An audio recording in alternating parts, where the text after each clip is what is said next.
get in position. So effectively played by P1 to sort of shut down the key carries of Echo Fox. We'll see if they can unlock them in this final game here. But it's time for draft. Anivia, Rise, and Vladimir once again banned by P1, so 3 mid lane bans. Echo Fox might also be sticking to the script with Twitch, Bard, and maybe one more.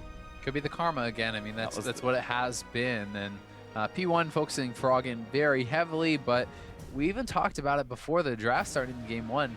His champion pool has been a question mark through a lot of the season. If you have a guy who's not willing to play something like Azir, which is considered, you know, the kind of S-tier mid laner, or one of them, focusing him with these other picks pushes him down onto lower level champions. So, or champions, even if they're not lower level, ones that you're not as comfortable on. So we'll see what's going to happen here. Some hovers coming out from P1. I'd love to see a Jace. Don't know that we will. It is something that can kind of fit the same role as, you know, a Varus, but for first pick, I'm doubting it. I think we're probably just going to see Rek'Sai once again. And maybe take it away from Hard. So that's the option P1 have here. I assume that's what they're thinking about. It's possible to go with something different. They want the Ashe for the engage. That was critical in both teams' wins, you know. So P1 gonna first pick the Ashe. They know that it was key getting a mash on this champion, having a lot of engages coming out. It worked very well for them. It allowed them ways into the fight, clear kind of victory scenarios. And right now we have the Vi, the Shen being hovered. Don't think it's gonna be that. No. Soraka and the Rek'Sai are picked up here. First round once again. This is something that Fox has liked quite a bit. Yep, Big actually likes to kind of, I think he's played a relatively small range of champions. He tends to just kind of pick whatever the best support is. He was like an early adopter of Zyra in the first few weeks of summer. And now that she's been tuned back, I think Soraka's like, champion team's really good with all the 6-13 changes. He's just going to take it, and Hard going to stick to his tier list as well, I suppose. I'm kind of curious to see what Echo Fox change. I think this is a good call for them to start with. But we'll see through the rest of their draft if they want to change up their style at all, or maybe go back to a bit more of what worked in Game 1. P1, though, do have some picks to make here. They certainly do. They could go for the Hecarim once more if they want to. At the same time, there's no chance of it getting taken away, as Rek'Sai has already been locked in, so they can leave that for later in the draft if there's something they feel is more contested they want to go for. It's looking like it's going to be Braum, so same supports 3 times in a row. They're kind of trading back and forth on these other teams, and it's going to be Shen for the lock-in now, hovering the Rengar, kind of playing with us, but not going to get it, at least not yet. I mean, would kind of fit with the whole engage thing. I think Anori, if he has a chance, might even just go back to Hecarim. Yeah. But pretty solid picks. My guess is it's probably going to be Hecarim. Yep. Works so well in Game 2. You can see he's still sitting on the Ghost right now, so. Well, there's Cassio for Froggen. Didn't take it in the last game. Jhin actually for Keith as well, so some changes here. But a big reaction actually came from the fact that I think Anori looks over and he says, Hecarim's still good here. A lot of early Hecarim I saw was into Cassiopeia, because get on top of it doesn't really do anything. It can be really tough if you can get that powerful engage onto Cass, but I think Cassiopeia is a great champion for Froggen. It's something that he likes to play. It's hyper scaling, farming out, you know, mid lane, just wave clear, and then it's very powerful team fighting. So it's going to be the Azir and the Hecarim, the exact same comp actually. Yes. And I think this is something that we talked about at the desk, you know, for Mark was talking about, well, do you really want to give P1 the same draft? They've played it multiple times in a row. They're looking more and more comfortable. Should you be doing this? Fox says it's okay. It's on us to play better and kind of defeat them that way. We'll see if they're able to do it. They have the gym. Now, is it going to be KFO on the Jax once more? Yep. Yeah. I mean, pretty much the same stuff. The bans have been the same pretty much throughout the whole series. P1 are taking the exact same comp from Game 2. And Echo Fox, a few changes here and there, but definitely the spirit of the picks remain the same here. I think the plan is similar to Game 2 here for Echo Fox. Certainly is. I do think it is very similar for both teams. I mean, it's identical for Phoenix1. I mean, P1 looked a lot better in game number 2. We'll see how effective Froggen is going to be on the Cassiopeia. That is a massive difference. We also have Keith with some longer range engage of his own on this Jhin. We'll see how that's going to work out for the team. I like it. Keith kind of taking the other analog to Ashe here. So we'll see if Echo Fox can find a few more spots to make things happen on the map. Definitely scary though for Echo Fox. A confident move here to give P1 the same draft over again. P1, they'll happily take it. They played so well in game number 2. We'll see if they can carry that momentum through, or if Echo Fox are going to change it up here and finally get a win. So you know what? let's run it back one more time on Twitter. We need your votes. So tweet with the hashtag P1win or the hashtag FOXwin. Love to hear what you guys have to say out there in the Twitterverse. Crowd here has been very loud for Phoenix1 in particular. Yeah, and P1 won the fan vote on Twitter as well, so have the fan support in person and online. We'll see if that remains the same or if Fox can battle back after that Game 2 loss and claim their second series victory of the season. Well, it's funny because Fox won in Game 2 and P1 won it in Game 1. So maybe the fan vote tells us who isn't going to win. We'll find out, though. Update those votes, and we'll check them out as we move into Game 3. So you got to go for that reverse vote. Exactly. You got to trick him. They're going to move out onto Summoner's Rift once again. Echo Fox and Phoenix1. We're going to separate themselves, kind of unstick themselves from the bottom of the standings. It's actually a very important win for both teams, like we mentioned at the top of the series. And it has come down to the final game here. Momentum is important for both these teams. They'll be very happy to get out of last and maybe push towards that safety spot that you mentioned earlier in 7th. Yeah. But it does start here, and there's only one game left to play for it. It's one of those things, you're looking at the table, it's like, okay, who can we get wins against? And the other team that's 1-9 should really be the top of that list, right? This should be the team that if you think you're on an upswing, if you think you're improving, can start picking up wins. This should be where you start to do it. Well, everyone's just going to move out once again here. Could have standard lanes like we did in Game 2, but an effective lane swap by Fox in Game 1 might dictate that that's where they want to go. Yeah, Fox looking like they're the ones initiating the lane swap. Whether this is trying to, make the call and match up, or if they think that they just do not want this 2v2, remains to be seen. Either way, they're going to be in the top lane. Dual lanes will not be matching up, so we're going to have a lane swap once more. Well, no Sivir this time around. Yeah. But Jin and Ash probably just fine there as far as the pushing goes. We saw KFO was able to get a very nice lead when Echo Fox were able to play a little slower in Game 1 and sort of collect their farm.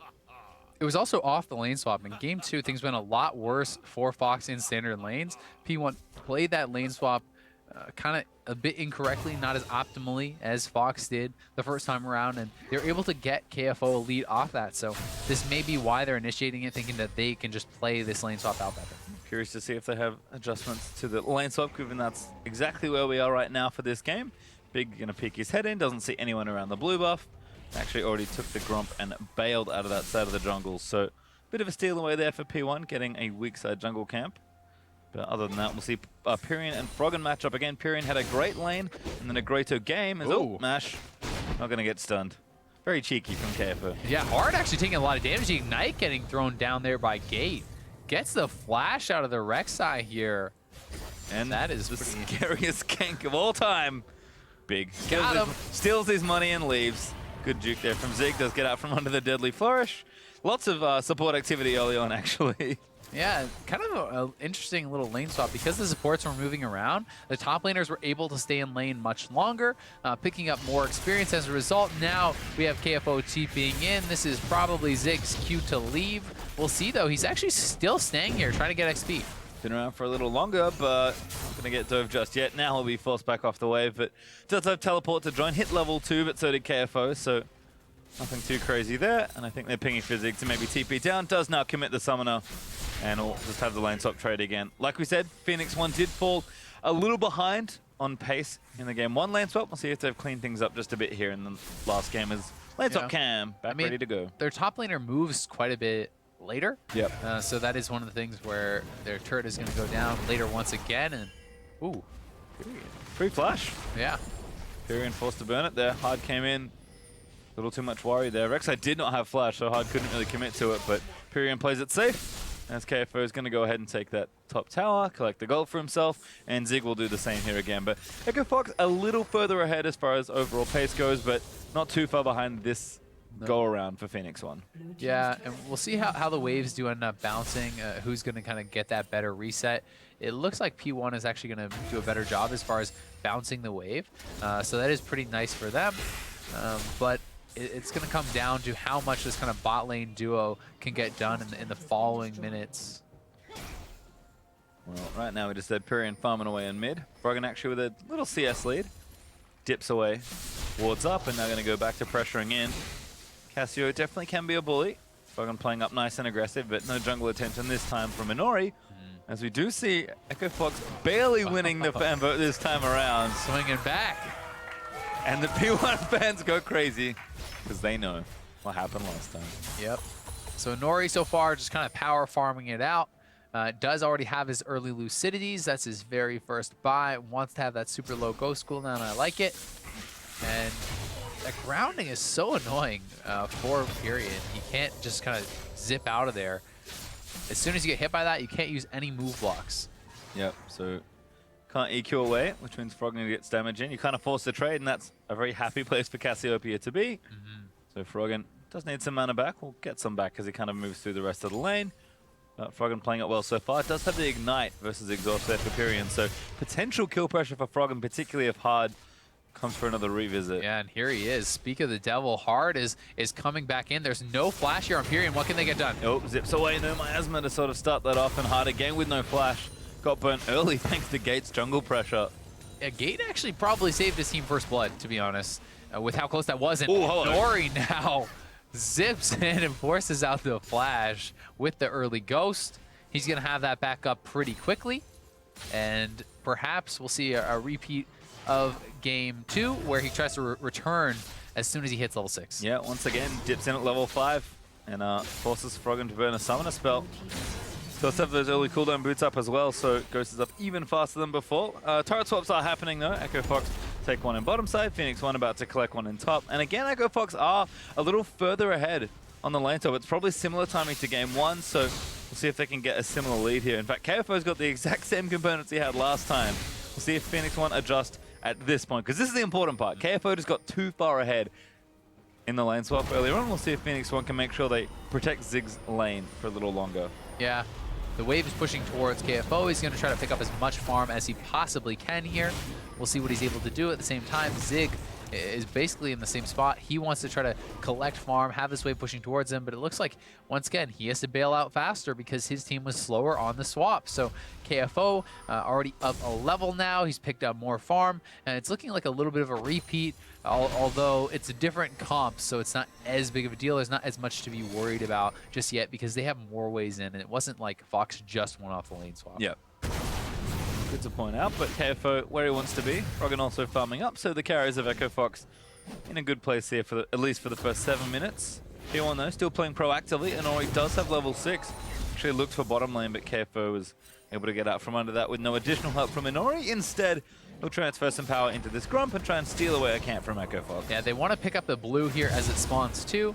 Moving in right on time. Going to try to steal this away from Froggen. That's key to keep that blue buff away from Cassiopeia. Well, I like it here. Nori already burnt his smite, but Cassiopeia actually can't make it over. Empyrean going to get a buff donation here, which is very nice for him early on. Echo Fox though trying to trade for turret pressure, as they will try and take this down. Zig doing what he can to stay in experience range at least. He's clearing out some minions, picking up a CS here or there, and you know they are going to have the ability to steal back the blue, but it's looking like they're just going to take the turret straight up. At the same time, P1 has a big push going on for them, but they're going to be able to pick up a turret of their own, just a little bit slower once again. Yeah. Hard does have ulti, but doesn't want to commit. A little too much damage here for Phoenix1, so actually pretty good timing there on another trade. Is 6 turrets total of 4 on 3 apiece as Froggen eventually gets his blue buff, able to steal away P1. So we've really split the map for the first 8 minutes. P1 going to shove this wave in as KFL farm out what he can, but awfully long lanes to try and fight him for these top laners. Big wave for KFO to pick up. Things pretty even across the board though. 100 gold up here for P1, but it's very, very close. Oh, this is brutal. Match is level 6. Oh. Arrow does land, but Froggen's too far back. Yeah. They wanted to get this rocket there, I think, try to get a quick dive and kill onto him. At the same time, had they executed that dive, it may have gone bad with Froggen there and Keep.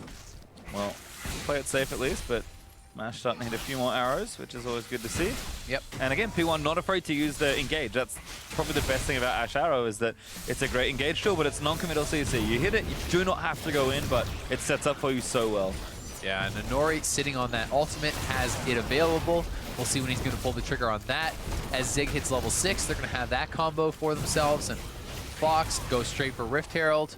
KFO moving up, probably wants to try to pick up this buff, but P1 spots it. He's got a long way to run, actually. They are going to get the buff, but I don't know if they can actually get them over. Pyrian ulti by Froggen as he's trying to catch him in transition, but KFO, I believe, will be denied the Rift Herald. In fact, Keith now caught out of position, going to have to flash his way over. He's the one that got the buff. Better than nothing, but does not go to KFO. Yeah, not who they wanted it on. Either way, still going to get a little bit of gold for the team. Take that buff away. It's not on KFO, but at least it's not on Zig. Well, P1 actually doing, I would say, a much better job of being proactive around Echo Fox's jungle. They disrupt the Rift Herald. They've been taking buffs away. Yeah, Echo Fox have been trading, but P1, I think, just a little bit more pep in their step every single game they've played so far. And look at Mash and Gate playing up, and Nori here behind as well, in case they want to get aggressive. And that looks like a real low-level Soraka. Big is a juicy target right now for Phoenix1. So is Keith. I mean, this is a flashless Jhin against a really heavy engage. Hecarim, Shen, if they want to try to pull off this dive, something they could go for. We'll see if they're going to try to make that call or not. We could have shoved the wave in, but Hard is here actually as well. Yeah. So could be tricky. Wave's not too bad for diving with, but I might just give it up here as Keith should be able to clear that out. Risky. Yeah, I know. He's like, no. Don't want to commit. Yeah, it could go bad for them. Would likely go bad, I'd say. Probably pretty likely. So, unless they could really kill someone fast. So Soraka there and the exhaust, it's tough to kind of guarantee that you're going to be able to do that. Either way, rotating now towards mid lane, looking to see if they can kind of catch someone here as they move up. You know, Mash with that ulti available. It's this three-man squad looking to catch someone out. And do they spot Jhin?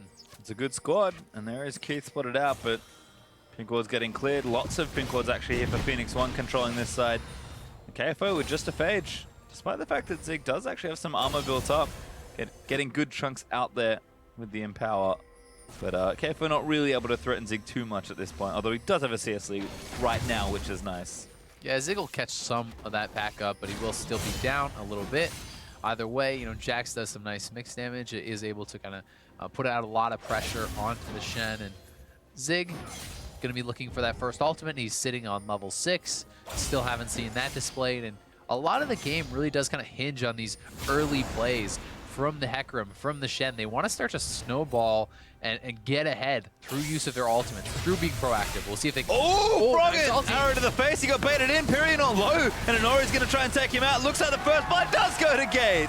And now Big getting chased down. Yeah, puts the silence field down. Gate gets snared up as he leaps towards it, but P1 can keep going here. Jhin ulti opening up. Here comes Hard. Period's very low. Knocks up Gate. Damage is still there, looking for the last snipe on Empyrean, but they're going to protect him.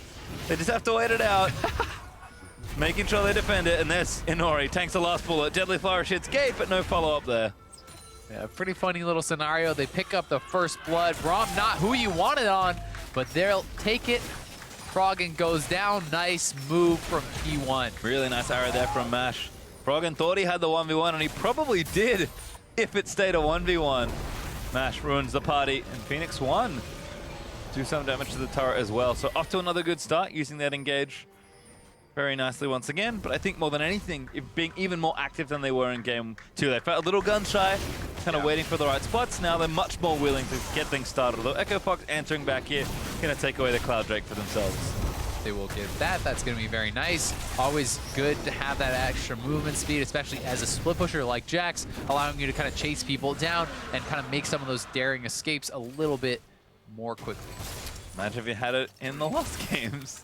Would have been even easier, Yeah. but has it now. Better late than never, I suppose. One thing worth pointing out, too, is P1's done such a better job with vision this time around. Look at all the pink wards on the top side of the map. This is kind of giving them priority up here. They actually have 4 pink wards if you... Well, okay, one just died. But between the river and the top side jungle. So they've really done a good job with the vision, and they're looking for a face check on KFO. KFO definitely spotted. Hard, though, going to provide the assist as he leaps his way to safety. Fox didn't just start clearing this vision out, though, and they have not walked through these brushes in a while. Just a little too scary to try and face check P1. And Inori continuing to kind of run over at least the red side of Echo Fox's jungle. Yeah. Has been losing those smite fights against Hard, though, so although he's kind of being annoying, he's not really taking a ton away just yet. Froggen looking to pick himself up a blue. The first one was denied. Gonna be happy to grab this. We have Zig pushing in the bot lane, and KFO or Froggen gonna move over and try to pick that up at the same time. With those Lucidities, Ghost available, Hecarim ult available. We still have that Shen ulti, so P1 needs to continue making plays. When the cooldowns come up, look for a pick. Yep. And they've got the ultimates almost already. In fact, they do it already, as you just mentioned. Coming over, so they're probably going to look for it here. I like it. Looking to try and siege up mid lane. There's the arrow already. Lands on it. Does hit Keith. There's the ulti combo. Imperium's going to follow through. And Inori also gets in there. Keith goes down. Gates low, but he flashes out to safety. Summoner Hill going to get popped. And Phoenix1 get another kill. One shot, one kill. Mash is going to snipe out Keith, and he did have the flash, but no time to react there. Knew he was going to go down. Good follow-up after the initial CC does land. Flash ult from Braum. We have the Ghost in and the ult from Hecarim. The ult from Pyrion. There's just nothing that Keith can do at that point, so he's going to get taken down. Good job by P1. Want to see them continuing to push for the objectives, though, after they get these kills. No conversion, because they threw everything at Keith under this turret. Here comes the freight train. And here is the initial arrow. Right away, Braum is there. Ulti gets knocked up again. In comes the Hecarim, and a lot of damage there. I think they could have maybe stuck around and tried to do something with that 5v4, no AD carry available, and it was only their support that was low. Well, instead they'll just take their kill and leave it for now. It does mean Echo Fox not really too far behind. 2 kills and 2,000 gold up for Phoenix1 is all of the advantage right now, and Fox do hold the first Drake, so things looking just fine. Certainly within reach here. Yeah. Echo Fox, more than I would say, and Froggen is still back to his old tricks in the bottom lane, collecting the side lane farm as he can, but he's got a pretty good scaling champion, so I can understand why he wants the farm. Yeah, he's up quite a bit of CS. They're only down 700 gold right now. It's not a big deal, so especially when you consider one of those is first blood for the kills, so they're doing well for themselves. Definitely going to have a strong scaling composition, and that's why P1 needs to stay proactive. But not only do they need the kills, they need to convert on objectives afterwards. That's what they're lacking right now. Echo Fox moving down, looking for the dive onto Zig. Are they going to be able to catch him? Oh, hard chasing in. Froggen there with a good damage. He has the Rylers already, and Zig, I'm not sure he can get out of this too much, and he is going to go down. Froggen collects his first kill. The Rylers from Froggen is just too much, and Zig honestly needed to flash earlier. He actually got clipped by the knockup from Hard. Had he flashed really early and taunted, maybe could have got out. At least bought a bit more time. Either way, he's going to go down. It will be the top turret for P1, though. Can they get bot to actually defend that? And we'll see what else KFO can do. Pyrion getting ulti, but gets out of the way. Last bullet. Doesn't even bother. Throws it down mid lane, I think, for a bit of extra wave clear. Oh, that was close. Keith lives this time around, but really Mash has just been on point with the arrows this particular game. Froggen, though, is going to be working on this bottom turret, so it could be 4 turrets to 4, and Zig is maybe just in time to save it, but I think Froggen needs one more snake. There we go, does take it down. The question is, does he get out? Okay, never mind. P1's not going to decide to make the collapse. They want mid. Yep, they're going to be pushing hard for mid lane here, and this is a Keith that has no mana. They do not have a lot of wave clear whatsoever. They can actually just push for this turret, and they're going to get it. At the same time, Froggen fighting onto Zig here. Ulted. Zig's going to die. He's chasing, but the Rylers is enough. Poison burns him down, and Froggen gets a 1v1 kill. Zig just not respecting the damage here from Cass, and that is a big mistake. Dying again in the 1v1. He opts into it. They should be able to clean up Froggen, though. We'll see if he can make an outplay. And Nori's speedy enough, but Froggen's got very little mana to play with. Gates low, but I don't think it's enough. The stun's going to land in, and Nori able to chase him. Froggen, he just kind of knows what's up. Not going to burn the summoner. Is going to go down to Inori. P1 strikes back. Good job by them. But a lot of gold on Froggen. Had picked up 2 kills there. A ton of farm, as well as the turret. He is going to be scaling very, very hard. They're going to have to be scared of this Cass, and we need to see more respect coming out of Zig. You know, a champion who he had no MR on, essentially. You're going up against the Cass. He has the Rylers. You can't actually really escape. Well, certainly not when there's no turrets really in that bottom lane.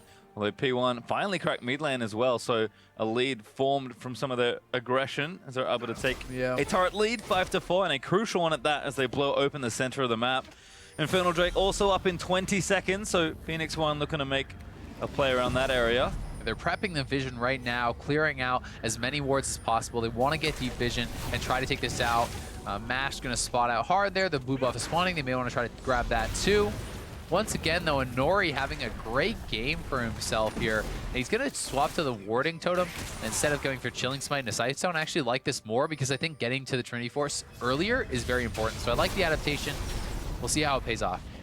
Well, blue buff stolen away, I believe, by Pyrion. I think he got it, although maybe Inori smited it away because he's wearing one right now. Yep. Still a takeaway from Froggen, which is the most important thing versus the Cassiopeia.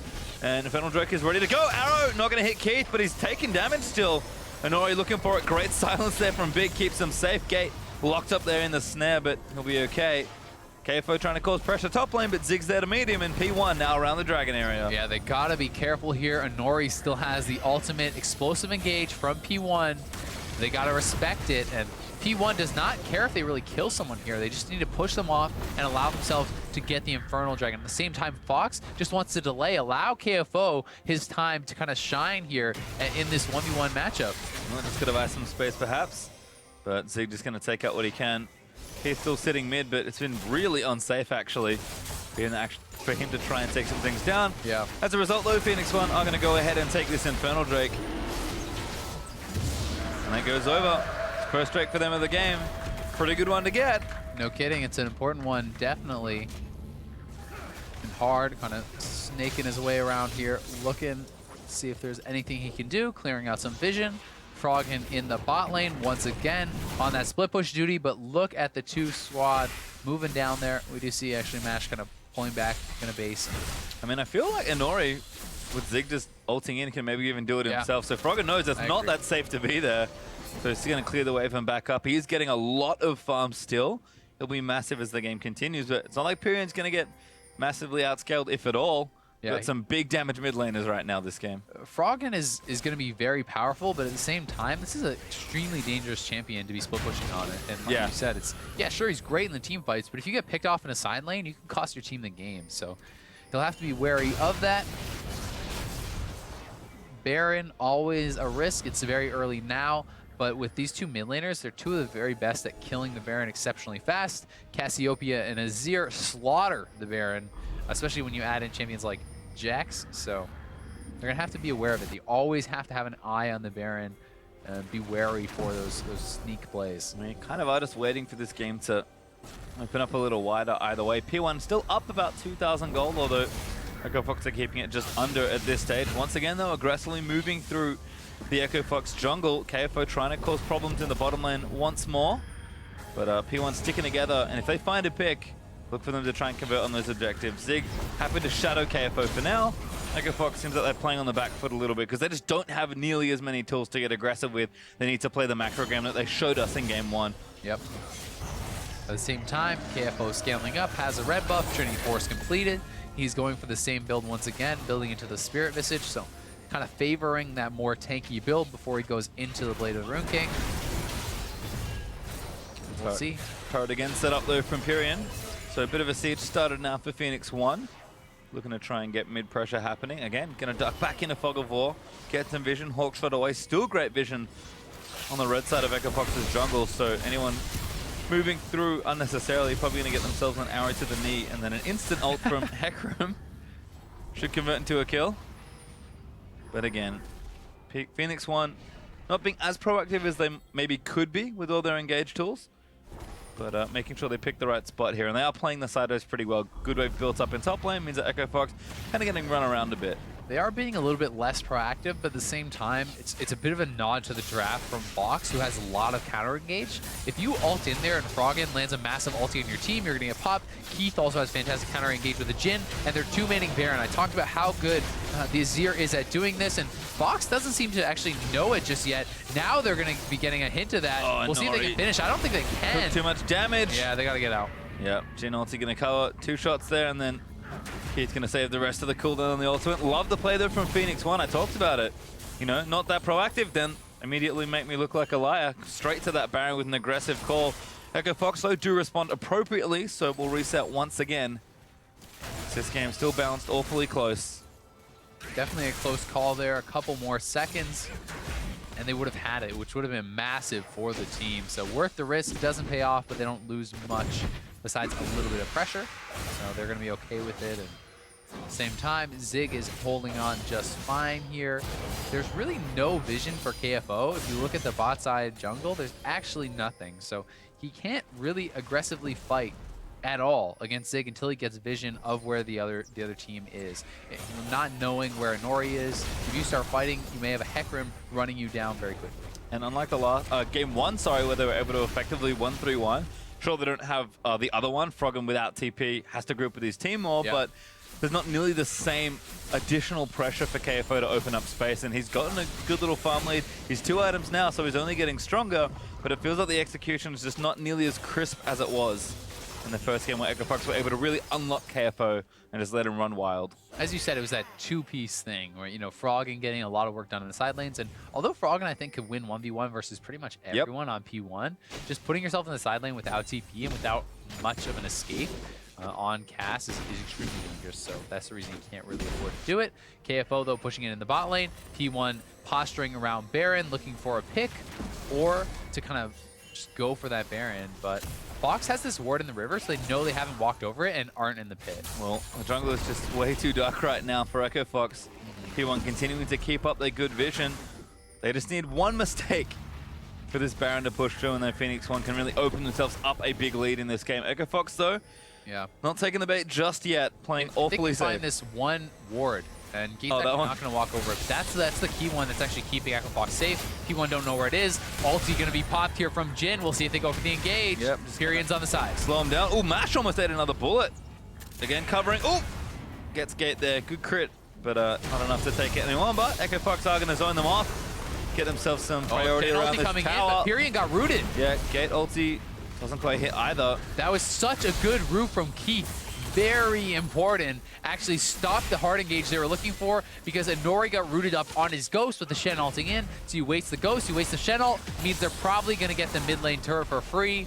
That was key from Keith. Oh, great zoning here from Echo Fox. Their siege actually pretty good looking in that particular encounter. They'll break open mid, they'll equalize the turrets back up, and KFO going to steal a red buff away for his trouble as well.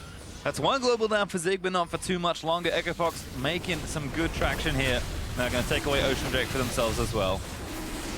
Always a nice one to have, especially with Soraka teams. You'd love to have that, and it can't be underestimated even on KFO.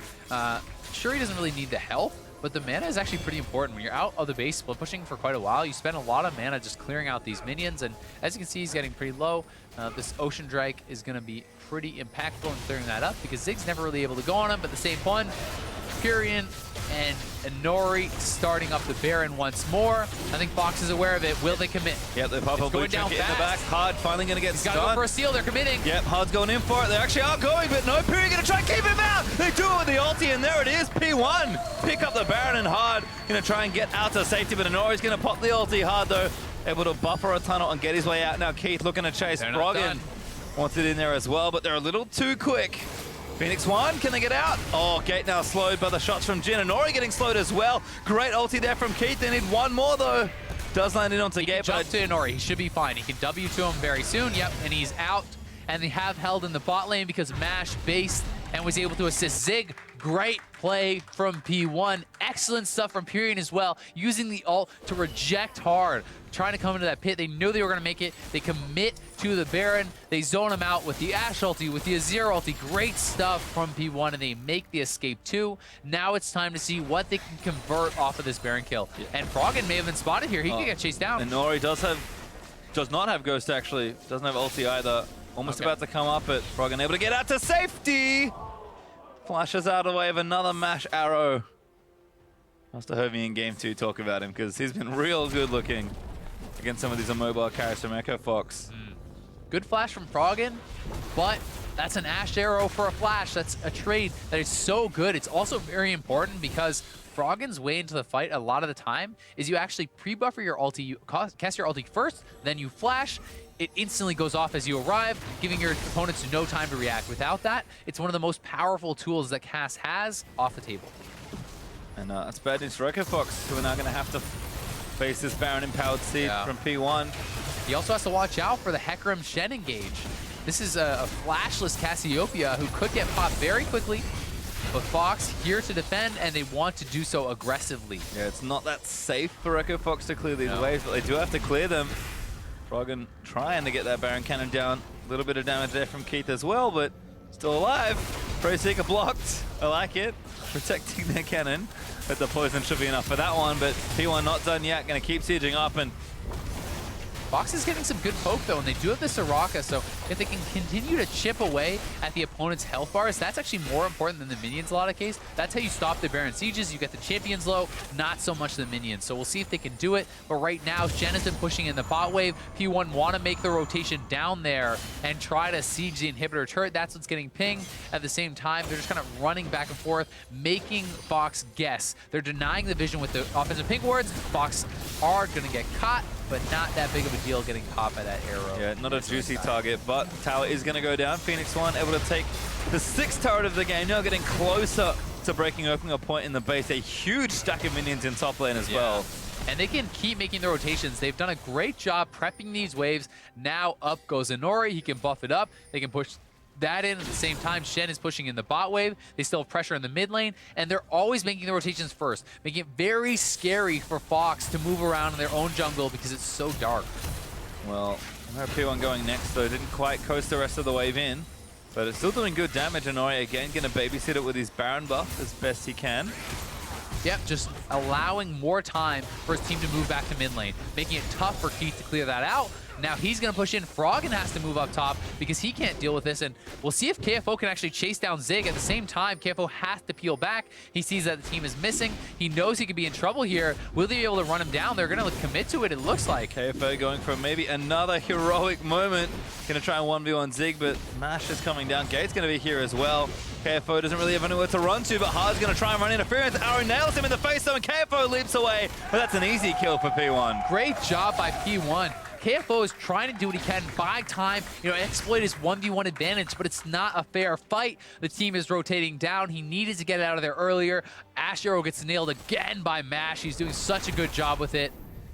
And KFO goes down. And gold lead's starting to grow. Oh, yeah.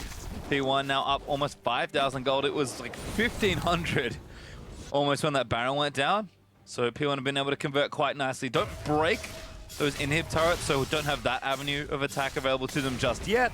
But I think did good damage with that Baron, and Infernal Drake's up next as we're going to watch KFO's Wild Ride once more. Yeah, it's all outers down, and KFO, he knows he needs to make something happen. He's kind of their advantage in the side wave. This is kind of how you get back into these games, but Zig just playing it smart. He doesn't need to win the fight. He just needs to extend the fight, and that's exactly what he's doing. So KFO at this point is saying, okay, I can't kill him. I'm going to try to cut the wave, delay as much time. His plan is basically clear out the minion wave, make it so it can't push, and then he escapes. That's what he's thinking he's going to be able to do, but it doesn't work out that way because the taunt gets nailed. That sets up the free arrow. That's going to land here as well. No chance to survive there for KFO. Finally goes down. He's had so many great moments already in the series, but wasn't able to magic his way out of that one. Baron buff has dropped off of P1 as well, but Infernal Drake's up in 10 seconds. Hard looking for a flank on Rek'Sai.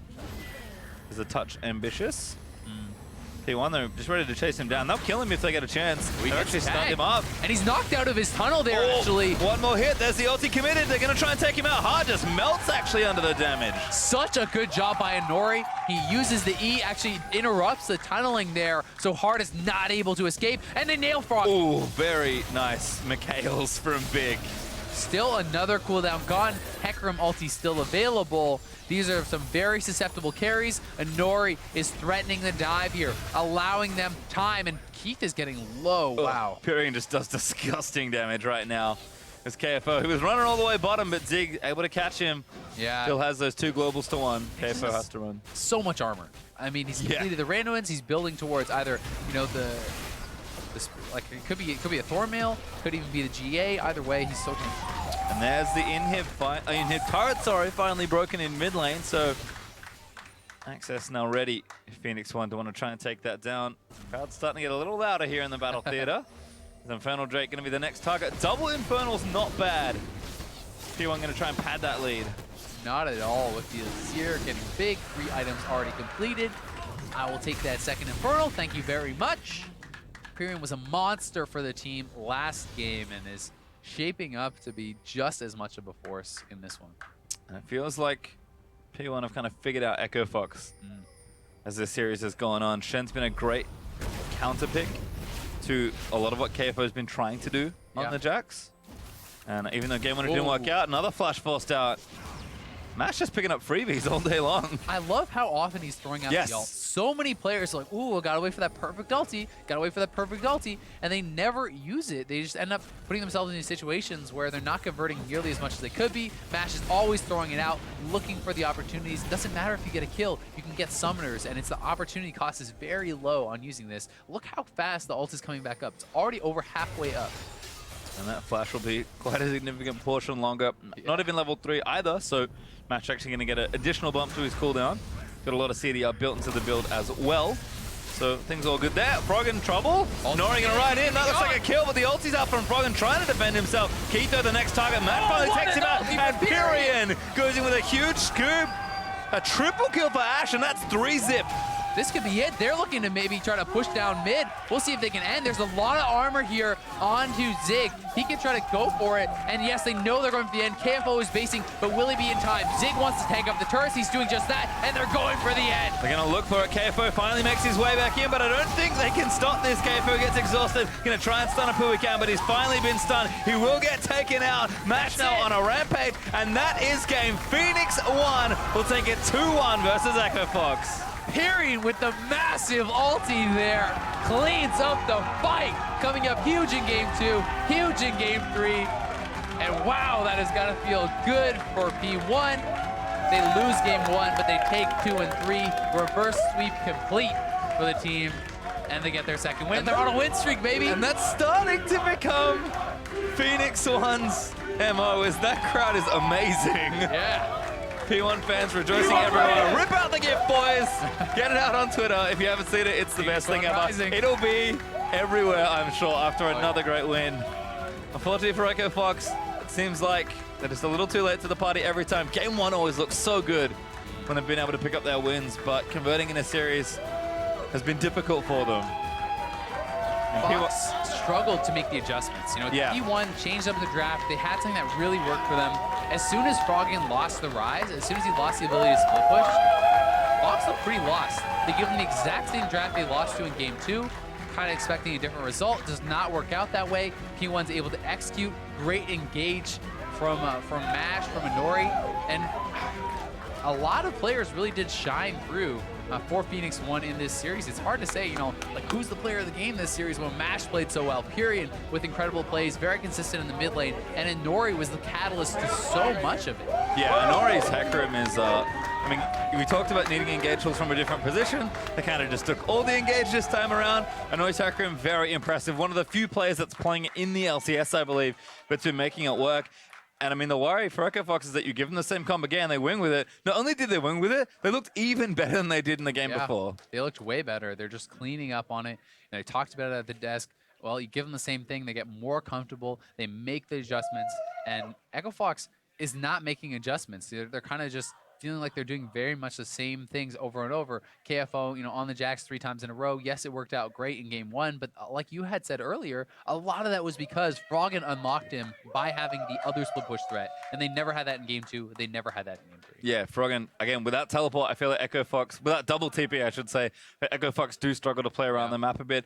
I think in general, like, the bottom lane looking a little better. Big Soraka actually had a lot of good moments. Even Hard's cleaning up on the Rex side. Like, you can see it there for Echo Fox, but it is absolutely more about those best of 3 adjustments. And Echo Fox may go down as a summer split team that would have been the best of 1 team ever if we kept it at best of 1. Yeah, best of 1s. I don't know. We'll see. Hey, man, they would have upset TSM if we were still in best of 1. That would have been a huge win for them. There you go. And it's one of those things that can give you a lot of confidence, right? Yeah. So sometimes it can be a mental block when you keep losing these series. You know, you win the first game and then you're like, oh, but all those other times. So it can really get in your head a lot, and maybe seeing a little bit of that coming into play. Maybe, but following Phoenix1 series winner, we've prepared a side stage interview with the victorious jungler, so let's hand it off to Dom Roma for the interview. Thanks, guys. I am joined by Inori. First of all, congratulations on that win, a 2-1, your second victory for Phoenix1. Climbing the ranks, how does it feel? It feels pretty good. You know, like, we kind of said, like, this is our new split because it's, like, halfway through. So to start 2-0, it actually feels so good for us. Yeah, and to talk a little bit more about this, like, new split sort of mentality, obviously you weren't on the roster for the first few weeks, and you had to sit back and watch Phoenix1 go through these struggles. What's that been like for you, knowing that you could practice with the team, but you just couldn't play with them? Like, it was actually really hard, and like, I really wanted to play. Like, we were going to like week 2 thinking I was gonna play, but then like a bunch of stuff happened. I had to watch like our sub jungler play. It was Sentinel. I tried to teach him as much as I could, but it was like his new split, so it didn't turn out too well. I'm just glad we were able to get our views problem sorted out. I'm just sad it happened late, but I hope we can restart this split. Yeah, well, you're off to a good start so far. Obviously, the victory last week against Apex and now against Echo Fox. Well, you're playing against, I believe, CLG coming up. Looking forward to that? Yeah, I'm actually really excited to play CLG. Last time we played against them, it was like, we felt like we got out split pushed by Fiora, and I felt like we deserved that win. So I don't think they're that strong. Like, I think they play really well as like a team S5, but individually, I think we can outpar them, outclass them, I guess. Yeah, so I'm really excited for that match. Yeah, well, we're looking forward to see that. So I actually want to talk to you a little bit more about your team play. Obviously, the team, we talked a lot about it during the first few weeks. They really lacked decisive leadership, a hard go-in sort of player. Well, you've been playing Hecarim and Olaf. Got any insight into that? Yeah, like when teams start off, like the biggest struggle most of the time is engage. So like normally I play champs like Kindred, Rek'Sai, but I was just like, what's the best way to engage Hecarim? So it'd probably give us our team like the best chance in engaging. But I think we're really good now, and we don't even rely on that stuff too much. All righty. Well, thank you so much, Inori. Congratulations on the victory. We're going to go ahead and toss it to the analyst desk to break that down.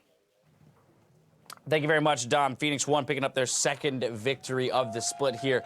Really interesting perspective there to hear from Inori, the fact that they're kind of looking at the second half of the split as its own split in and of itself. So, you know, in a sense, erasing the previous troubles that they had from their minds, saying this is a new start for us. Let's see what we can do in the back half of this split. I actually think it's a really interesting mindset, considering that most teams had a preseason where they're like boot camping in Korea or something, or at least practicing as a team, whereas P1 was really last minute put together. And so they didn't have a preseason, and then the roster that they put together isn't even the one they initially really wanted. Right. And so it really is fair to look at the first half of the season as your form of preseason, and now moving to the second half, it's the team you actually want with some practice now. And I think I initially said after, you know, a couple last week when they got their first win that I think they aren't actually like the bottom team anymore, and they can actually maybe make a push. And here they do the first step to proving that. Exactly, and Inori has been a big part of that, Dyrus. I mean, we talk about roster swaps sometimes being the so important to a team finally coming to fruition.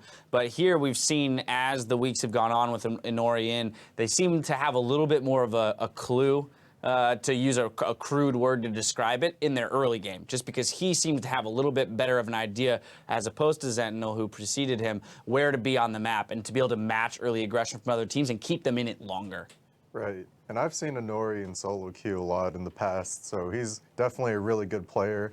Probably really good team synergy for the team, and you know, it's never really too late to start, because if you never start, how are you going to get anywhere? You want to avoid relegation. Exactly, and step one was today beating Echo Fox. They're now no longer in 10th place. They've got that game separation above Echo Fox. Of course, they are even in that head-to-head, so they're going to need to be able to keep that game separation if they want to avoid tiebreakers near the end of the split. But a very good start for them, and let's dive into this third game and break this one down. Champion Select, I know that you felt very good about Phoenix1's draft here in Game 3. Well, they basically get the exact same comp that they had before, but I like the order in which they do it, where they, Echo Fox doesn't really attack the draft that they just lost to. Like, none of their bans really target it, so they know that they can get the Hecarim again, the Azir, the Ashe, so you can get parts of it. Talk about why do they get Azir? Why do they get Azir? Yeah, because Froggen doesn't really prioritize it. He's played it one game where it was Vladimir that was early picked by the other team, and he last picks the Azir. Like, I guess I'll take this one. Right. It's really not a priority for Fox, so I think P1 knows that, and they early take the Ashe before everything else. And it looks like Fox is prioritizing Soraka over Braum now, so they think they can get the Braum as well, and the only thing they really need to give up is the Rek'Sai, which they're fine with because they're going to take the Hecarim again. And so I think it was a pretty intelligent draft from P1 to kind of like raise the priority on Ashe super high, but just for this series.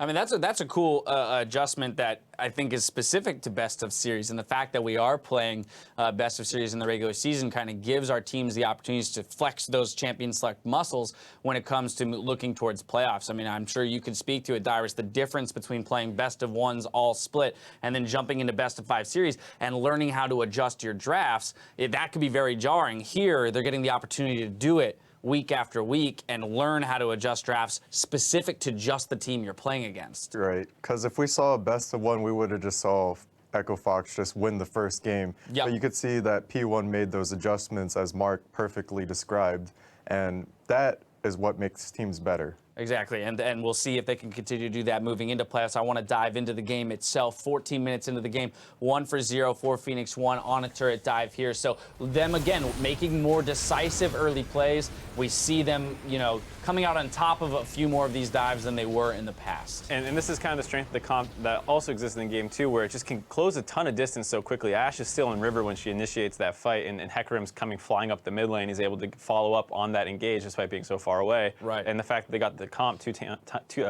times in a row, was very surprising in a sense, though Echo Fox did draft differently, a little bit more standard, no Talia and things like that. No Talia, no disappointing Talia game.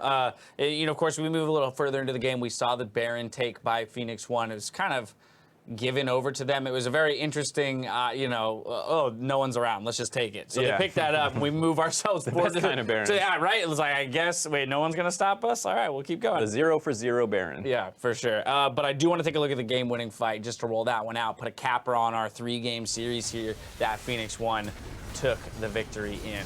Right, so the Baron had come back up, and P1 was posturing around it, trying to fight for vision control, and they're just able to get a good flank onto Froggen here, who goes down, and the Zersec from Pier in there was sick. He got 2 people, and from there, the game's over. I mean, they already had broken the inhibitor mid lane prior to that, so it was just a matter of grabbing that creep wave that was pretty much already there and pushing it through the game. I want to look, well, actually, let's hit player of the game first. We'll hit player of the game first. We got to give it to Mash 404 on the Ashe. Forced plenty of summoner spells using great arrows. I mean, we saw a successful arrow there on the turret dive. Even the ones that were missing, they were forcing summoner spells. So playing that utility carry to its fullest. There was actually a time where Ash's Hawk shot was shot towards Froggen in the bot lane, and what that did was it aggroed the creeps, which allowed his teammates to kill Froggen, and I've never seen a kill like that before, so it was really, really funny, really, really well played, and really well used Hawk shot. Yeah, the unassisted assist where he just provided vision at the right time after a Froggen solo kill. It's just like, oh. Right, yeah, you don't actually get the gold for that assist, but you did effectively help your teammates pick up that kill.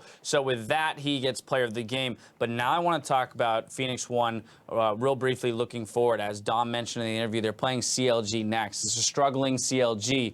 I know that in the back of everyone's heads, they're saying, well, but the day that CLG turns it back on, they're going to be a very strong team again. How does this, you know, surging might be too powerful of a word for Phoenix1. How does this, you know, improving Phoenix1 match up against CLG in their next series?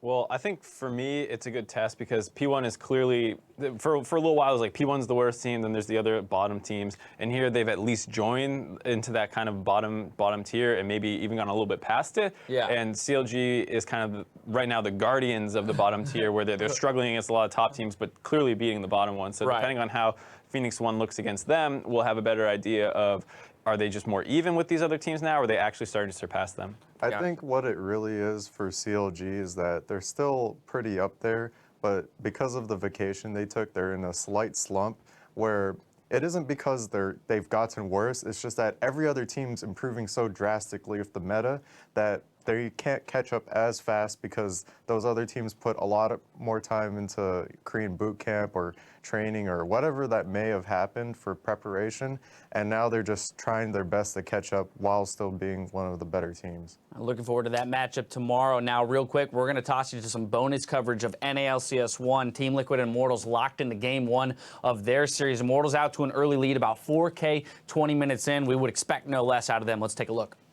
Siege anymore. They've got no minions left. They've got no health bars. The 2 last for 0. minion goes down there, and Immortals are going to be able to hold on to their turrets, but still, another couple kills here for Team Liquid. Doing a lot for team morale. It's still not enough to get them back in this game, but it should be enough for them to at least try and get some ward control on their own side of the map at the very least.